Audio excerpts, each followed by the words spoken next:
করতেছি তো পরে না না এই জায়গায় একটু একটু একটু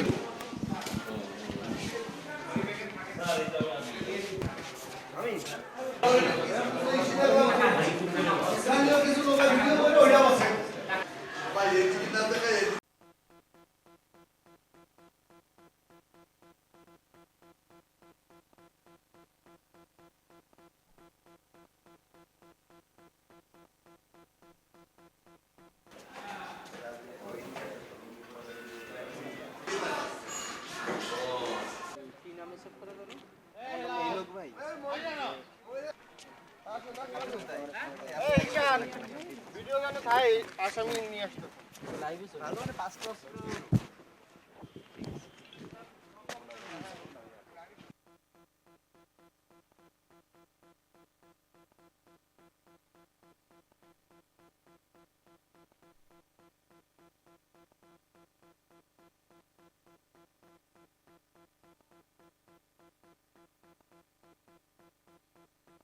লবণচড়া থানার নিজ খামার এলাকায় আমাদের মাদকদ্রব্য অধিদপ্তরের গোয়েন্দা শাখার টিম এবং আমাদের লবণচড়ার টিম যৌথভাবে চেকপোস্টের নিয়মিত কার্যক্রম চালাচ্ছিল।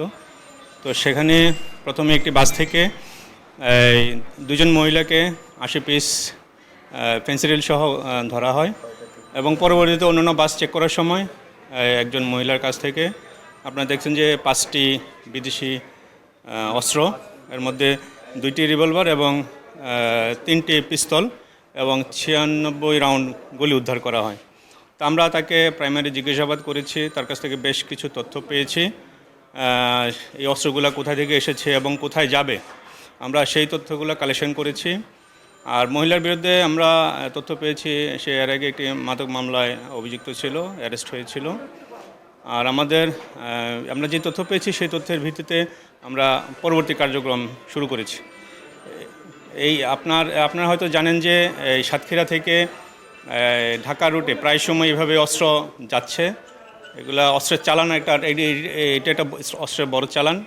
আমরা মাদকদ্রব্য অধিদপ্তরের সহায়তায় আমরা এই অস্ত্র চালানে ধরতে সক্ষম হয়েছি।